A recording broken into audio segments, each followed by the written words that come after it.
And welcome back to the Deep Rock Sports Extra, and it's time now for the Red Dirt Roundtable. And joining me in studio is Terry Brandon, Ish Engel, Elton Willard, and Don Amon. James Caulfield is off on duty tonight, so here we are, guys. Hey, let's talk about last week's game, Kingfisher, and Terry, we'll just start with you. Well, Mike, I thought Kingfisher handled us pretty well, but one thing I will say is I didn't think our kids ever give up. That was one thing I thought was very, very noticeable. They fought hard. Just couldn't get the ball in the end zone. 227 yards rushing, and we've done better than that throughout the season, but tough ball game for us, Ish. Very tough ball game for us.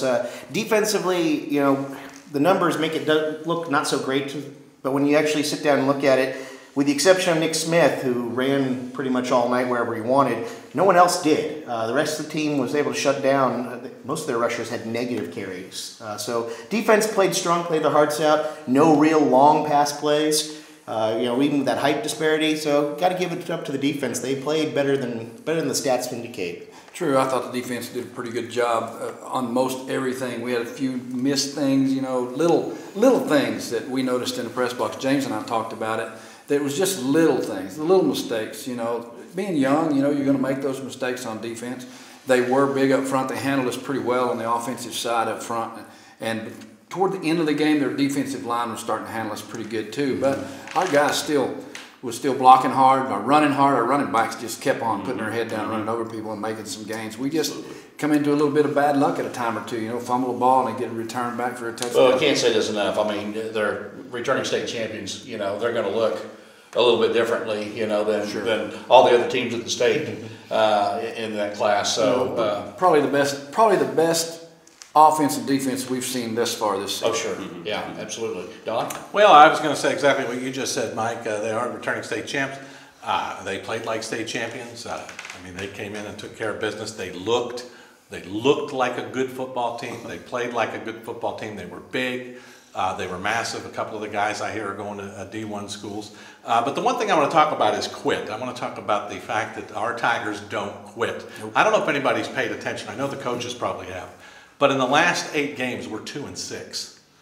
So that when you look at it that way, it doesn't look like, we have anything to play for. But our kids never, ever, ever quit. And they're not going to quit after that loss to Kingfisher. Mm-hmm. I think we're going to go in next week and we'll talk about that in a bit, and we'll talk about that when we get there. But with that being said, I thought defensively, and this is where my MVP is going to come from, it's going to come from the defensive side of the ball. I thought Levi Murray had a heck of a ball game. Ish, during the Ish statistics part of it, was telling us that only that one running back had most of the yards. The other guys were in minus yards, and I just thought Levi Murray did put a lot of pressure on different runners, the quarterback. I just thought he had a heck of a ball game. So we didn't come out on top. Kingfisher came in. They were big and strong. They were exactly what we thought they were going to be.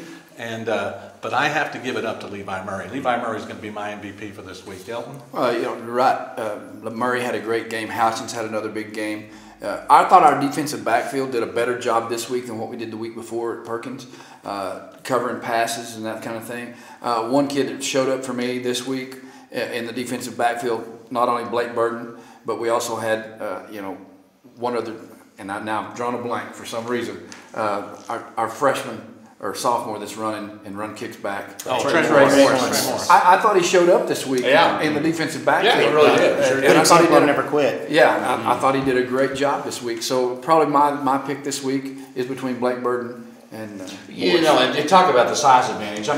Blake goes out there, and these guys are 6'4", 6'3". That's a pretty big difference, when you're going up that. So mentally, right there, that's a lot of the battle right there. And again, I think he did a good job. Well, we were listening at 5'8", 5'9", but actually, in actuality, he may be 5'6", 5'7". Blake. So those guys are doing a good job in the backfield, and the coaches have made the adjustments. And it's just little adjustments they need to make. We came a long way from what the Perkins side was. I thought. Yeah.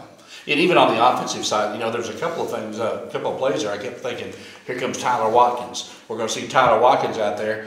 If Ian would have just hit him at that one spot, he had him wide open right out there. That could have been another score. That could have changed a little bit of momentum. So again, a few things right there that could have made a difference. I'm going to go with 2 guys for MVP that because they did just keep running and they didn't get quite the openings that they're used to, but they just kept putting their heads down and shoving it in there, and that's Josh Houchins and Guy Parker. They both ran really tough. They earned every yard they got, and so for me, that was really big. No quit, those guys. No quit. I have to concur with that. Guy got everything he could get. Right. And Josh looked, I thought, the best he looked all season. So. Well, I'm going to go with Corey Wiley. Corey Wiley, he got pounded all night long. Just all night long. But Corey Wiley never quit. And I think you have Guy and you have Josh who ran really hard, and I think Corey ran really hard too. But they wore him out all night long. So appreciate those guys not. And you got to give it up to Folsom for taking the smoke. Absolutely. And getting back up. I've been out for a month. I was hurting up in the booth. In fact, my chair. Remember my chair was it was so hard. We kind of had it, kind of deal. Yeah, I've got to say too that I agree with Don. That was going to be my pick, was Levi Murray. I thought Levi just played a lot bigger than he is, and in the position that he is, and going up against some of those guys, I thought he was in on some really key blocks. Key tackles, and made some plays. And got to give it up to him. I mean, I think he always plays bigger than he is. He's a leader out there. He's a leader. He's a senior. And he always plays bigger than what he physically is. Yeah. All right, let's move on. Let's talk about Centennial coming up here this next week. Probably a good time for us to be facing Centennial. I mean, they haven't showed a whole lot throughout the year, and it may be a good confidence builder again, get us back on the right track. Can't take anything for granted, of course, but going down to Centennial, I think that's the old Star Spencer field down outside of Oklahoma City that we'll travel to this year. Terry, your thoughts on Centennial? Well, Centennial was pounded last week by Perkins, so they are obviously this week coming in at 1-4. They've had one victory this year. It's been over Capitol Hill. They've suffered a lot through graduation last year. They lost 15 players off that team, and they finished 6-5, first winning record that they've had since the school's inception. So I think it's going to be a really tough ball game for Centennial against us, but I think we're going to come out ahead. I concur with that. They've shown this year that they've got some heart to them, but they don't have a lot of. They haven't been good at putting score up so far this year. They have also had times had their discipline problems on the field, and the shows in the penalty count. So I look for it to be a long game for Centennial. Well, like we talked about, you just said could be a good week for us to get back on track. Centennial is one of those teams that graduated a lot of guys and are trying to fill some holes. And the Tigers need to get, let's get back to righteous. We've been kind of on that downward path the last couple of weeks, and this will give us a chance, what they say, get righteous again. So this will be a good week for the Tigers to show a little strength and a little might and get back on the winning track. Is that the same thing as having to come to Jesus meeting? Not quite there, but it gets you back on the right track. Yeah. Agree. Yeah, I definitely agree. I think this is going to be just a huge punch in the mouth. I don't think the coaches are going to let off the gas. I don't think they should. I think if the score gets to be 150-0, you still keep your first team in there, and you just smash them in the mouth and say, "Hey, we're just tired. We're tired, and we're just going to show you we're going to bloody you up a little bit." It reminds me of like in a wrestling match, in a professional wrestling match. The champ, he's down, he's in the sleeper hold, he can't get up, and all of a sudden he wiggles his figure and he comes up and he just starts going to town, and you get a little Ric Flair woo in there somewhere along the way, and I think that's what's going to happen. And Coach Shoop's here right now. He's in this room, and if Coach Shoop, if you're up 75-0, don't take him out. Hang 100 on him, baby, because people leave no doubt. Let everyone know that Cushing is still a force to be reckoned with, and we are. And 1 point game to Berryhill, 1 point game to Perkins. Kingfisher. We kind of knew Kingfisher was going to be a little tougher game, but we're right there, and we just got to. Now's the time to just step on the gas and stay on the gas until the end of the season. So with that, and I wanted to say in there too. And I know that. Colton Ferris is a senior too, and he was out. Yeah. That was, with I think that played a pretty significant. Not to say that our guys didn't fill the gaps, but that's Colton Ferris, right, a senior, and I think that was a huge means a lot. miss. So hopefully he'll be back too soon as well. I also noticed JoJo was down on the sideline. What happened to JoJo? But he didn't even pad up. But anyway, with that being said, I hope the coaches stay on the gas. and I'm going to go big. I'm going to go 72-0. Wow. They're not going to sniff the end zone. Wow. 72. I think coach is going to have them just bared up, ready to go, saying, you know what, it's time.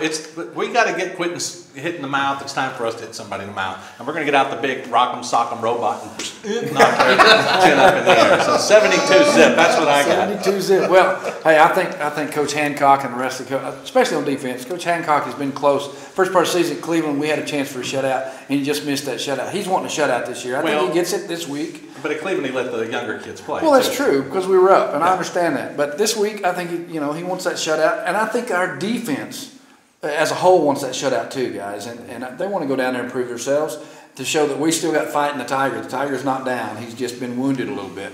So, and a dangerous tiger is one you've wounded and you have to go hunting for. Well, you don't have to look for him at Centennial. We're coming. Yeah. Okay? So, I'm not going as big as you. I think we're going to win big. I think we're going to go 49-0. Yeah, if you run the statistics out and look at the average scores, this one should come out to be about 43 to 17 is what I think I ran them as. That being said, that doesn't take into account a lot of things. And, yeah, you touched on it again. You touched on Coach Shoop's pride, and you touched on Coach Hancock's pride, and that's the one I really want to go with. I think he's looking to redeem himself, and so I'm saying 49 to nothing. Man, Coach Deacock's got a lot of work. He's got a lot of work. I think Centennial score. I think it's going to be 48-20 Cushing. I think Coach Willis, even though he has a young team, he has a tremendous background. So I think he'll have his kids as well prepared as he can, given what he's got to work with. So I don't think they're not going to score. I think they will score, but I think Cushing will prevail. Well, I'm going to go, of course, with the Cushing win, 35-7.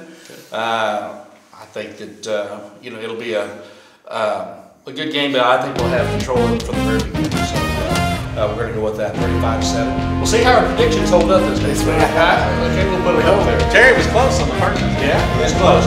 All right, thanks for joining us here on the Red Dirt Roundtable. We'll be back with more Deep Rock Sports Extra right after this.